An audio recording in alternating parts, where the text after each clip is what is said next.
Bien, bonjour, ceci est donc le cours du 27 mars.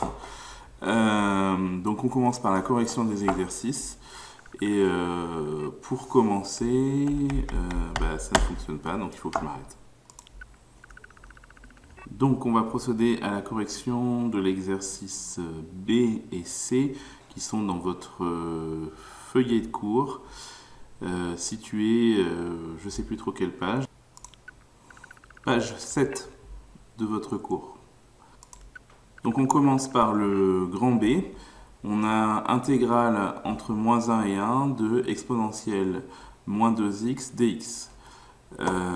Donc pour commencer ce calcul, la première chose à faire, c'est de déterminer la primitive, c'est-à-dire ce que on va réussir à mettre ici à l'intérieur des crochets, puisque ici, vous savez qu'il faut donc mettre la primitive de la fonction qui est ici. Donc ce qu'on va écrire ici, c'est que la fonction, on va dire soit la fonction petit f de x est égale à exponentielle moins 2x. Bien sûr, il faut trouver à la fin la primitive grand f de x. Donc ici on laisse un signe égal.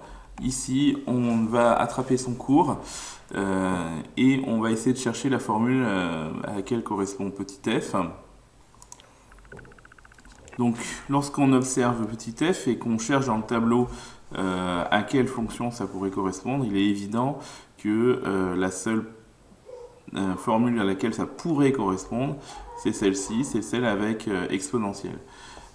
Le truc qui est inquiétant, c'est qu'il n'y a pas de u' devant, mais c'est pas grave, on va se débrouiller. Donc ici, on dit que ça ressemble à u' exponentielle u, et on va ensuite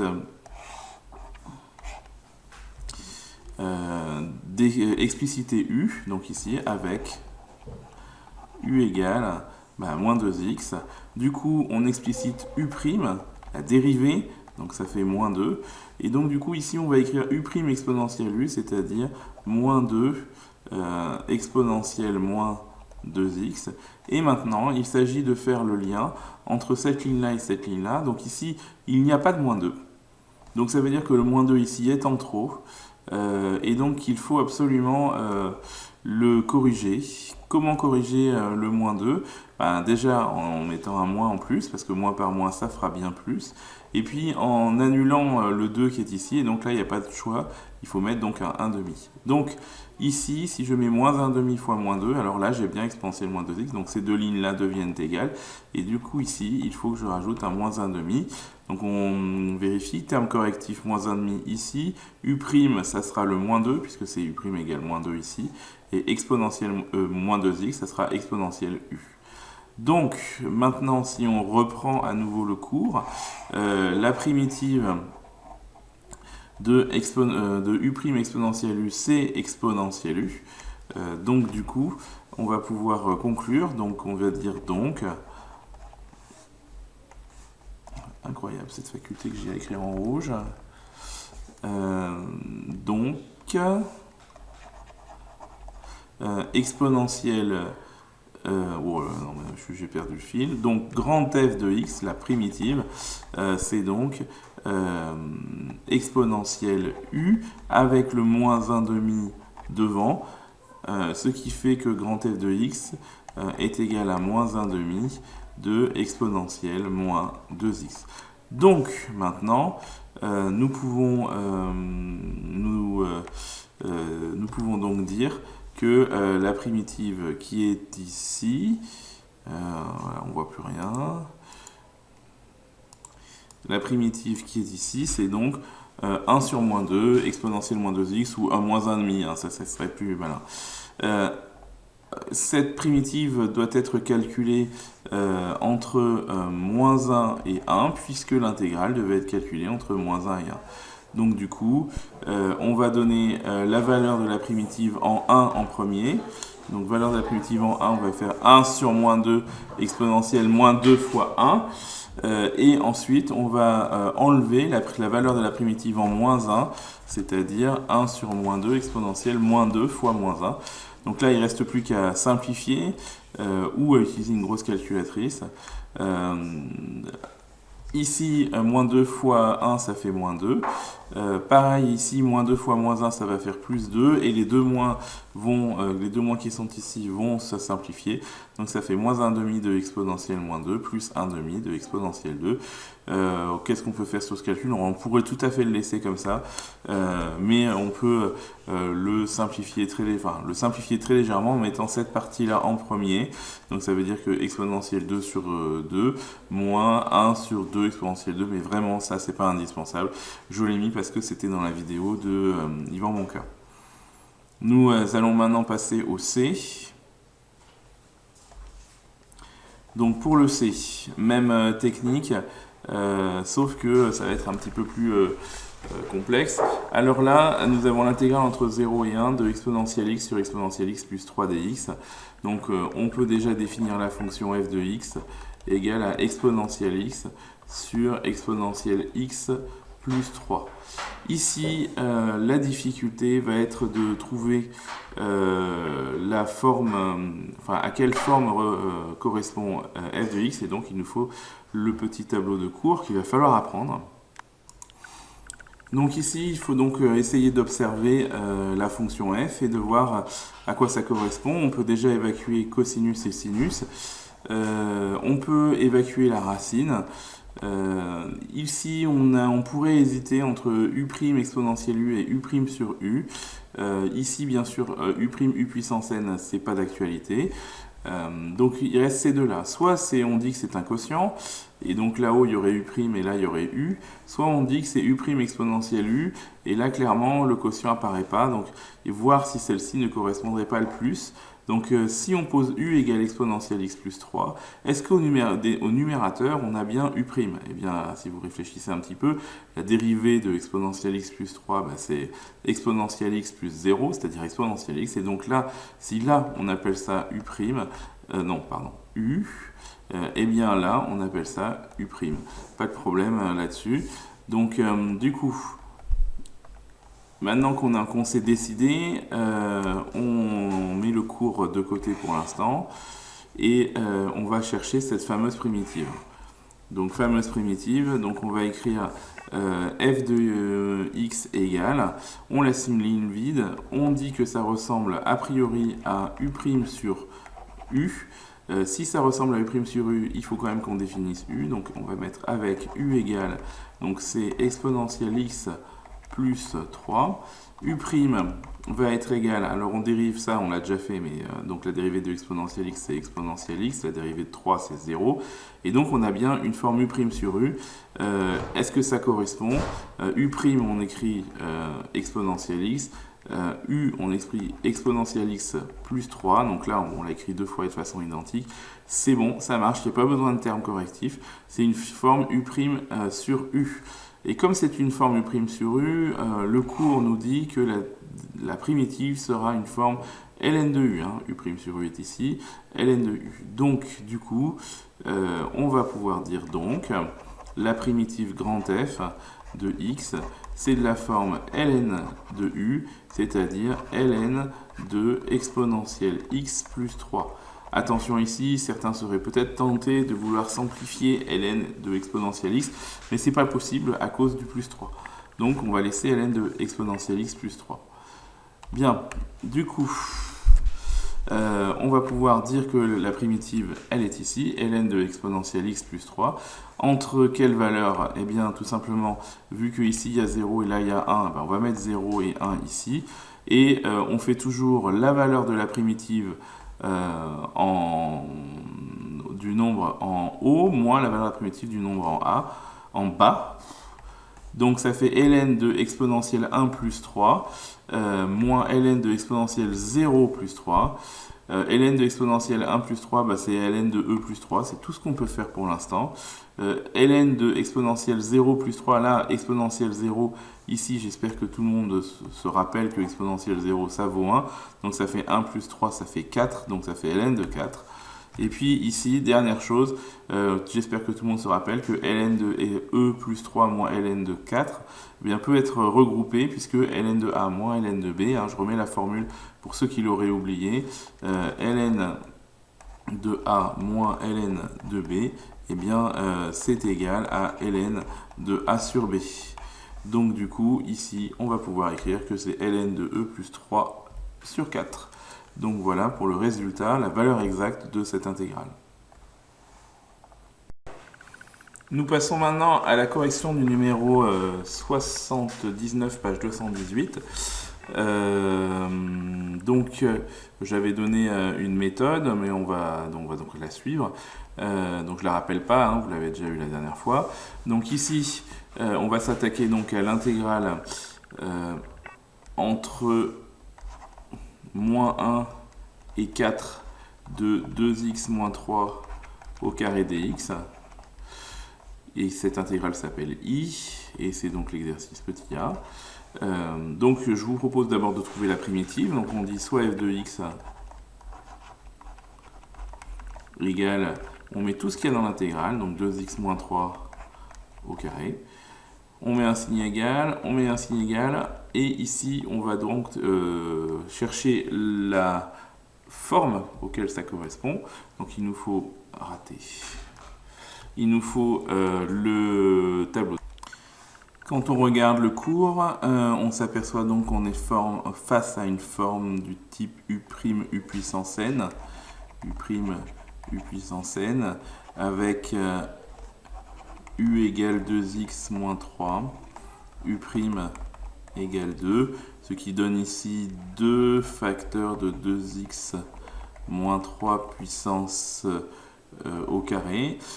Pour faire le raccord entre la première et la deuxième ligne, il faut donc rajouter un 1,5, puisque 1,5 fois 2 feront bien 1 qui est ici. Donc ici, on se rajoute un 1,5. Et donc, du coup, on a grand F de x, la primitive, qui est égale à 1,5 de u puissance n plus 1 sur n plus 1, c'est-à-dire 1,5 de 2x moins 3 puissance 3 sur 3. Et donc ça fait 1/6 de 2x moins 3 au cube. On peut donc calculer grand K. Donc, pas K mais I, va être égal à 1/6 de 2x moins 3 au cube entre moins 1 et 4, ce qui se traduit par 1/6 facteur de 2 fois 4 moins 3 au cube, moins 1/6 de 2 fois moins 1 moins 3 au cube. On calcule cela, alors là on peut utiliser un peu sa calculatrice pour faire les calculs intermédiaires. Donc ici 2 fois 4 ça fait 8, 8 moins 3 ça fait 5, 5 puissance 3, 5 puissance 3 ça fait 125, donc ici on peut dire que ça fait fois 125 fois 1/6. 2 fois moins 1, ça fait moins 2. Moins 2, moins 3, ça fait moins 5. Moins 5 à la puissance 3, ça fait moins 125. Et là, c'est très bizarre. Mais si, c'est ça.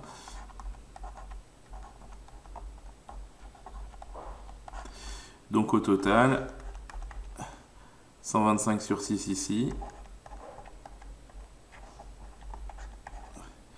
Moins par moins, ça fait plus 125 sur 6. Et au total, ça fait I égale 250 sur 6. 250 sur 6 qu'on peut simplifier.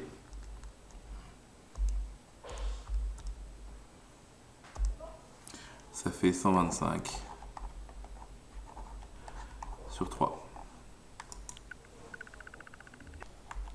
Nous passons à la correction du J. Donc J est égal intégrale entre moins 2 et 1 de x moins 4 puissance 3 dx. On appelle f de x la fonction à l'intérieur de l'intégrale, donc la fonction x moins 4 puissance 3. signe égal. Petit coup sur le cours. C'est bien sûr la forme U', U puissance n, là c'est évident.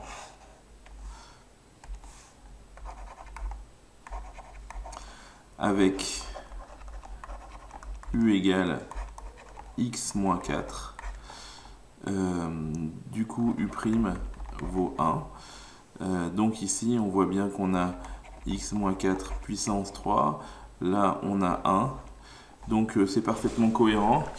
Donc il n'y a pas besoin de termes correctifs. Donc on va pouvoir tout de suite passer à la suite. Grand F de x,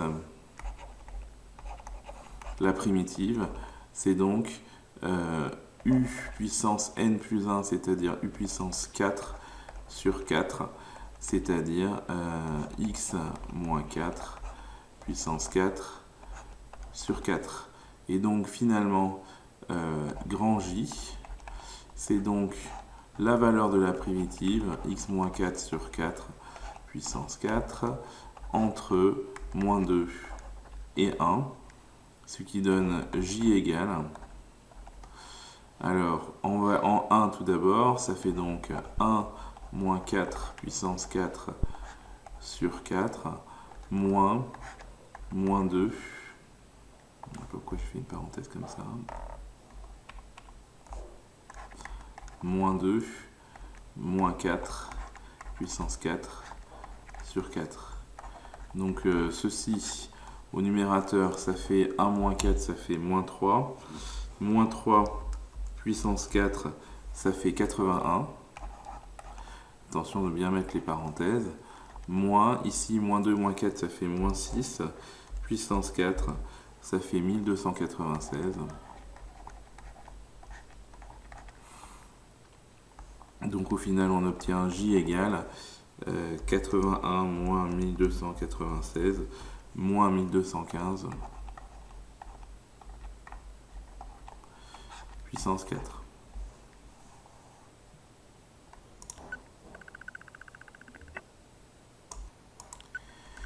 Nous passons au K.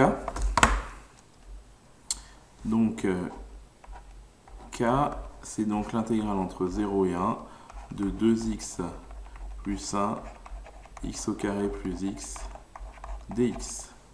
On calcule f de x, on identifie f de x, donc 2x plus 1 facteur de x au carré plus x. Qu'est-ce que ça va être comme fonction? Ici, là encore, le cas est relativement simple, c'est une forme U', U puissance n, avec n égale 1.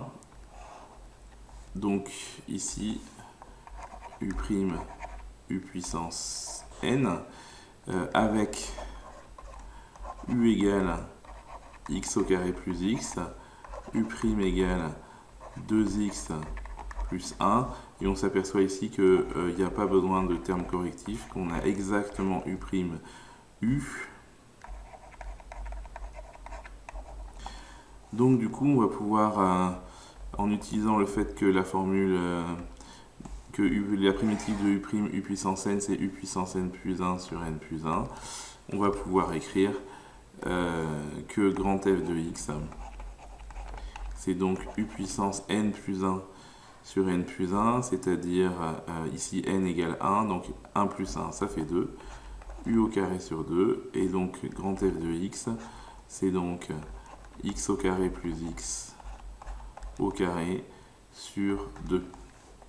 Donc finalement, K va être la valeur de cette primitive, x au carré plus x sur 2, entre 0 et 1.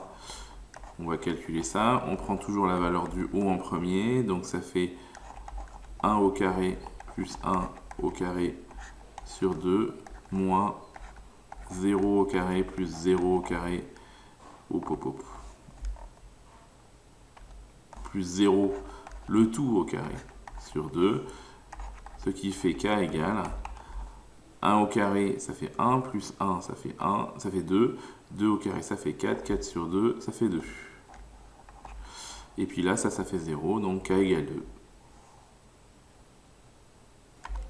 Nous passons au L.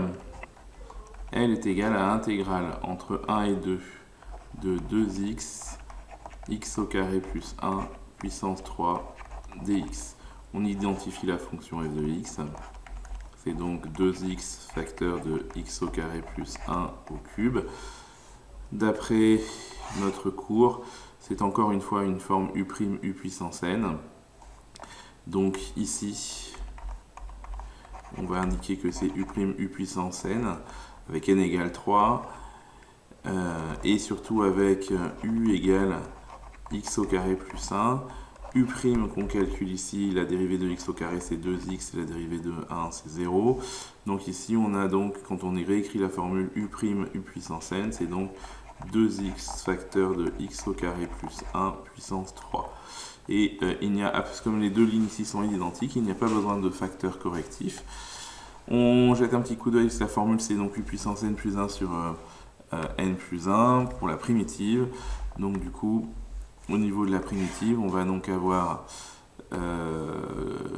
grand f de x qui est égal à u puissance 4 sur 4 et c'est donc égal à x au carré plus 1 puissance 4 sur 4. Donc finalement, grand L sera donc égal à x au carré plus 1 puissance 4, le tout sur 4, entre deux valeurs. Les deux valeurs sont récupérées ici et là, donc entre 1 et 2. Donc ça fait L égale 2 au carré plus 1, le tout puissance 4, le tout sur 4, moins 1 au carré plus 1, puissance 4 sur 4. Ce qui fait, alors, 2 au carré, ça fait 4 et 1, 5.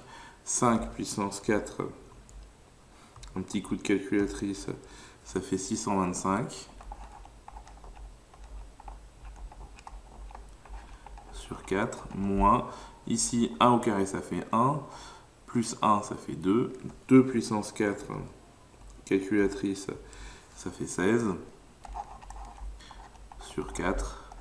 Et au final, on obtient 609 sur 4. Deuxième partie de notre cours d'aujourd'hui, après la correction des exercices, nous allons continuer le cours. Alors, on va attaquer les choses de deux façons.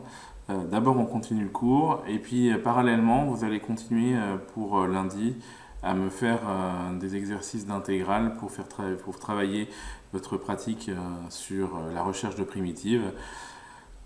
Donc on poursuit le cours d'un côté et vous aurez un exercice à faire qui ne sera pas forcément lié au cours directement. Donc je rappelle la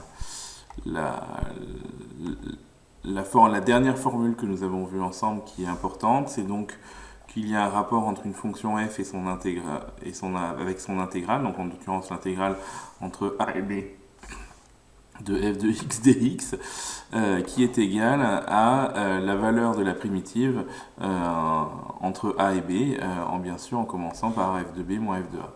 Donc voilà, ça c'est la formule de base qu'il va falloir utiliser et qu'il va falloir ensuite exploiter pour trouver des propriétés aux intégrales.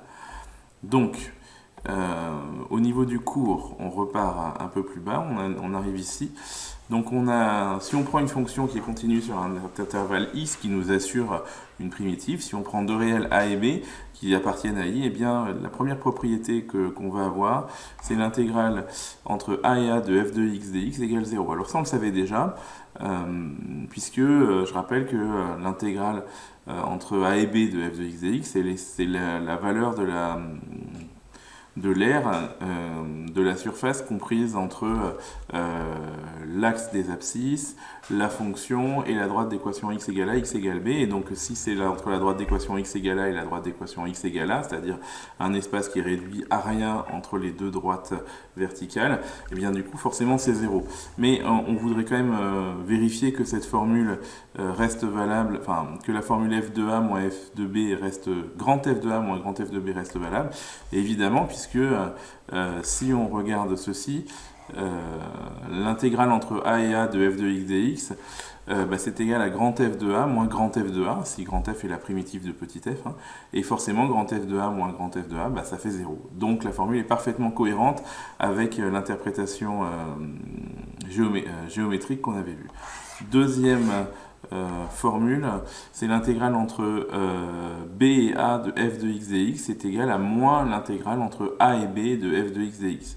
Alors là, c'est un petit peu moins évident, sauf si on regarde ceci, tout simplement, que l'intégrale entre b et a de f de x dx, c'est égal à grand f de a moins grand f de b. Hein. Je vous rappelle qu'on fait toujours la borne du haut moins la borne du bas, hein. Donc borne du haut ici, borne du bas ici.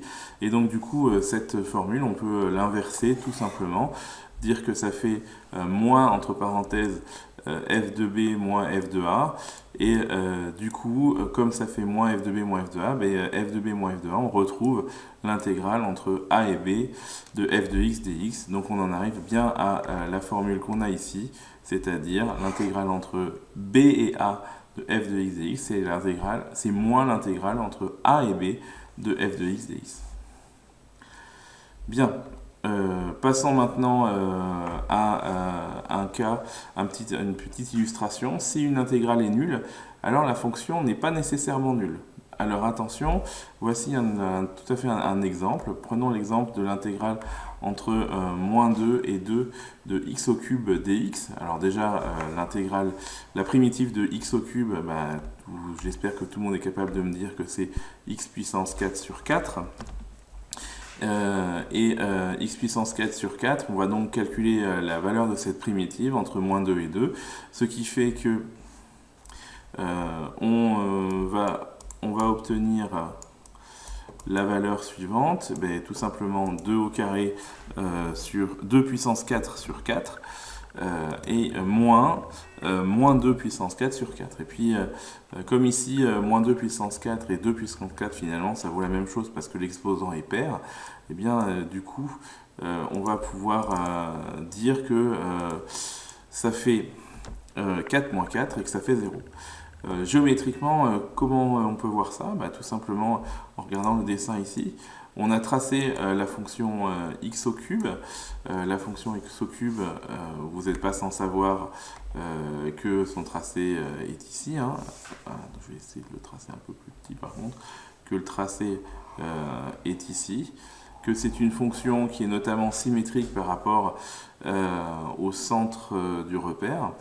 Et donc du coup, il est évident que les deux aires que l'on voit là, les deux aires qui sont coloriées en gris, sont parfaitement identiques, mais qu'il y en a une qui est entièrement au-dessus, celle-ci en l'occurrence au-dessus de l'axe des abscisses, c'est pour ça que l'intégrale sera positive, l'intégrale sur cette aire-là sera positive.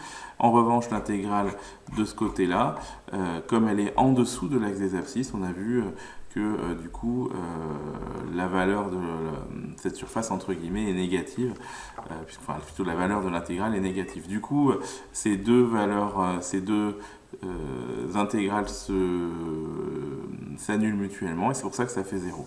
Donc ici, très important de comprendre au final que quand on a une intégrale nulle, là ça ne veut pas dire que la fonction est nulle, ça veut dire que en fait les aires se compensent entre la partie qui va être au-dessus de l'axe des abscisses et la partie qui va être en dessous de l'axe des abscisses.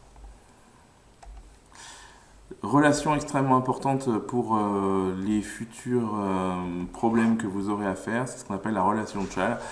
La relation de Chasles, vous connaissez déjà dans les vecteurs, vous connaissez dans d'autres circonstances. C'est très simple, hein, ça veut dire que l'intégrale entre A et C de f de x dx, c'est auquel on ajoute l'intégrale entre C et B de f de x dx, donc de A à C puis de C à B, au final ça donne l'intégrale entre A et B. Donc là c'est tout simple à comprendre, hein. Si vous prenez une aire sur deux morceaux qui sont jointifs au niveau de x égale c, vous avez au final une grande aire comprise entre A et B. Donc au niveau d'une démonstration, on va faire le calcul suivant. Tout simplement, on va prendre le membre de gauche et puis on va le calculer. Alors ici, On va donc prendre intégrale entre a et c de f de x dx plus intégrale entre c et b de f de x dx. Eh bien, en prenant ici l'intégrale entre a et c de f de x dx, c'est f de c moins f de a, où grand F, bien sûr, est une primitive de petit f. Bien sûr, l'intégrale entre c et b de f de x dx, c'est f de b moins f de c, toujours la bande du haut moins la bande du bas. Donc grand F de B moins grand F de C, et puis là, bien sûr, dans ce calcul à gauche, enfin à droite, pardon, vous voyez qu'il y a F de C ici et moins F de C là qui vont pouvoir être simplifiés et qu'il va nous rester seulement moins F de A plus F de B, que bien sûr, on va mettre tout cela sous la forme F de B moins F de A, et que F de B moins F de A, tout simplement, ça fait l'intégrale entre A et B de F de X dx. Donc du coup, voilà comment on démontre cette relation de Chasles qui est particulièrement utile dans les problèmes de bac, puisque elle est très souvent mise en œuvre dans certaines questions. Linéarité, de l'intégrale. Donc ici, on a déjà vu la linéarité avec le signe sigma, on a vu la linéarité dans d'autres situations. Toujours un peu la même idée. On va prendre deux fonctions, f et g, qui sont continues sur un même intervalle i, avec deux nombres a et b qui sont des réels qui appartiennent à i. On va regarder tout d'abord l'intégrale entre a et b de kf de x dx. Donc ici, cette intégrale de kf de x dx, donc c'est k fois l'intégrale entre a et b de f de x dx. Bon, c'est relativement simple à comprendre. Ici, on a un facteur multiplicatif qui vient multiplier une fonction. Ce facteur ne contient pas x, c'est un nombre. Donc du coup, on peut le mettre devant l'intégrale. Et donc l'intégrale entre a et b de la fonction kf de x dx, c'est k fois l'intégrale entre a et b de la fonction f de x toute seule dx. Même réflexion sur la linéarité, on peut prendre, si on a deux fonctions, f et g, l'intégrale de la somme de deux fonctions, de f de x plus g de x, dx entre a et b, c'est l'intégrale de la fonction f entre a et b, et l'intégrale plus l'intégrale de la fonction g entre a et b. C'est quelque chose de relativement naturel. Et bien sûr, tout ceci découle des propriétés sur les primitives, tout simplement en disant que pour la première formule, que k fois grand F est une primitive de k fois f, ça c'est naturel, et pareil que f plus grand G est une primitive de petit f plus petit g. Donc toutes ces formules, a priori, là, sont très naturelles et interviennent dans des questions de bac qu'on verra un peu plus tard, enfin quand je dis un peu plus tard, qu'on verra en début de semaine prochaine. Donc on va quand même essayer d'appliquer ça dans un exercice très simple. C'est calculer une intégrale en appliquant la linéarité. On vous demande deux choses, on vous propose d'observer deux choses. Premièrement, on nomme A l'intégrale entre 0 et 2π de cos carré x dx, et B l'intégrale entre 0 et 2π de sinus carré de x dx. La première chose à remarquer qui est très importante, c'est que ici, ce sont les mêmes bornes pour les deux intégrales. Si ce ne sont pas les mêmes bornes, on ne peut plus utiliser ni la linéarité, ni la multiplication par un nombre. Donc du coup, pour calculer a plus b, c'est relativement simple à comprendre. A plus b, c'est l'intégrale entre 0 et 2π de cos carré x dx plus l'intégrale entre 0 et 2π de sinus carré x dx. Et comme ici, on a les mêmes bornes entre 0 et 2π partout, on peut donc regrouper les deux intégrales et donc dire que c'est l'intégrale de la fonction qui est la somme des deux fonctions, donc c'est-à-dire cos carré x plus sinus carré x. Et puis ici, j'espère que vous connaissez tous cette formule de cours qui est que cos carré x plus sinus carré x est toujours égal à 1 pour n'importe quelle valeur de x. On a vu ça sur le cours sur la trigo. Du coup, ici, on peut remplacer cos carré x plus sinus carré x, on peut trouver 1. Et du coup, on peut calculer, ça revient à calculer l'intégrale entre 0 et 2pi de la fonction 1 dx. La fonction 1 dx, la primitive de 1, qu'est-ce qui dérivé donne 1 ? C'est la fonction x. Et donc on va donc chercher la valeur de cette primitive x entre 0 et 2pi, et donc ça fait 2pi moins 0, et 2pi moins 0, ça fait 2pi. Alors quel est l'avantage de ce calcul-là ? Alors premièrement, c'est que si on avait voulu calculer a et b séparément, ça n'aurait pas été possible, puisque cos carré x, par exemple, si je prends la première, cos carré x ne fait pas partie des formules que l'on connaît. La seule chose qu'on connaît sur ce genre de choses, il aurait fallu qu'on ait une forme u', u au carré avec u égale cos x. Or là, on n'a pas de u', et on n'aurait pas pu le rajouter avec, comme certains auraient pu me dire, on met un facteur multiplicatif, un correctif devant, parce que le facteur correctif aurait dû comprendre une variable x. Donc ici, il n'est pas possible de trouver de primitive avec les formules que l'on a. Même chose pour sinus carré de x, on ne peut pas calculer les primitives directement.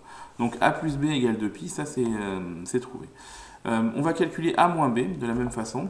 Alors a moins b, c'est l'intégrale entre 0 et 2pi de cos carré x dx moins intégrale entre 0 et 2pi de sinus carré x dx. Donc là, on va faire comme tout à l'heure, on va faire la soustraction. Cos carré x moins sinus carré x va se retrouver dans l'intégrale, puisqu'il s'agit d'intégrales qui ont les mêmes bornes, 0 et 0 ici, 2pi et 2pi ici. Donc du coup, intégrale entre 0 et 2pi de cos carré x moins sinus carré x dx. Ici, il y a une formule de cours qu'on a vue ensemble, mais peut-être que vous l'avez un peu zappé.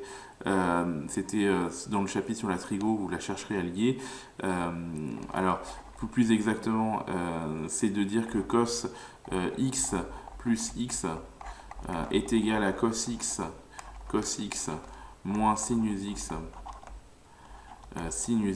oula, je l'écris très mal, ce qui veut dire que cos 2x est égal à cos carré x moins sinus carré x. Donc ça, c'est une application d'un paquet de formules qu'on a vu dans le chapitre sur la trigo.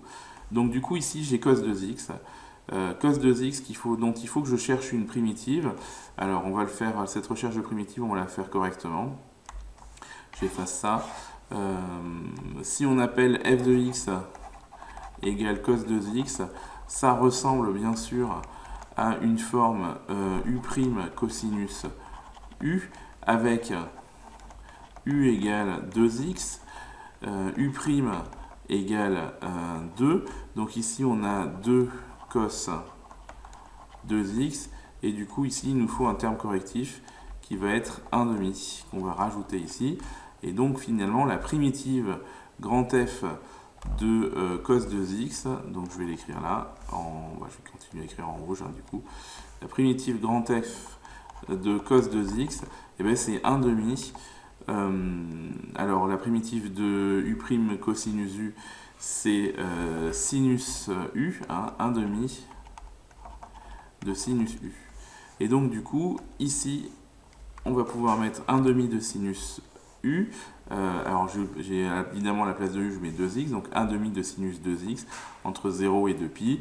Il ne reste plus qu'à calculer. La valeur, ça fait 1/2 de sinus 2 fois 2pi, moins 1/2 de sinus de 2 fois 0, et puis là c'est relativement simple à calculer. Sinus de 4pi, ça fait 0, sinus de 2 fois 0, c'est-à-dire sinus de 0, ça fait 0, donc ça fait 0 moins 0, et ça fait 0.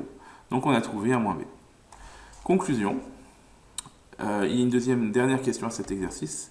En déduire a et b, on a démontré que a plus b était égal à 2pi, que a moins b égale 0, ça c'est un espèce de système à deux inconnus qu'on peut résoudre en se disant par exemple que ici que a égale b, donc là forcément ça veut dire que 2a est égal à 2pi, et comme 2a est égal à 2pi, forcément comme a égale à b évidemment, a égale b égale pi, et donc du coup on a trouvé les deux intégrales dont on ne pouvait pas trouver les valeurs, donc l'intégrale entre 0 et 2pi de cos carré x dx, c'est donc pi, et l'intégrale entre 0 et 2pi de sinus carré x dx, c'est égal à pi aussi.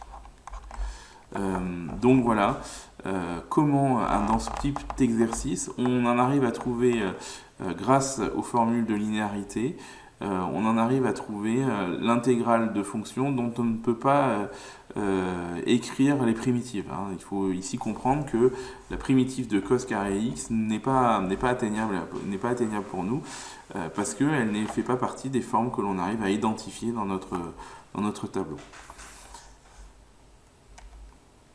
Dernière partie pour aujourd'hui de cours, la notion d'inégalité. Donc propriété, si on a f et g qui sont deux fonctions continues sur un intervalle i, si on a a et b qui sont deux réels de i avec a plus petit que b, alors si on est capable de dire que la fonction est supérieure ou égale à 0, si f de x est supérieur ou égal à 0, alors on peut affirmer que l'intégrale entre a et b de f de x dx est supérieure à 0.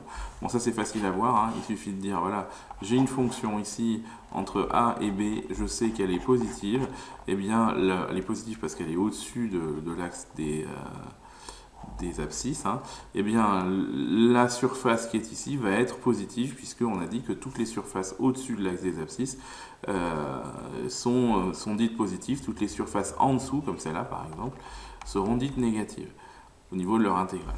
Ensuite, si pour tout x appartenant à AB, f de x est supérieur ou égal à g de x, alors l'intégrale entre a et b de f de x dx sera supérieure à l'intégrale entre a et b de g de x dx. Alors on peut faire la démonstration, on la fera tout à l'heure, mais on peut déjà imaginer ça juste dans un exemple très simple. Voilà une fonction f, voilà une fonction g qui va être un petit peu plus petite, donc par exemple celle-là, et ces deux fonctions, je les regarde entre deux valeurs, donc je vais regarder entre a et b ici, et bien il est évident que la fonction verte a une intégrale qui va être, que je vais colorier en vert ici, qui va être forcément plus grande que l'intégrale de la fonction b, qui elle va être cernée ici.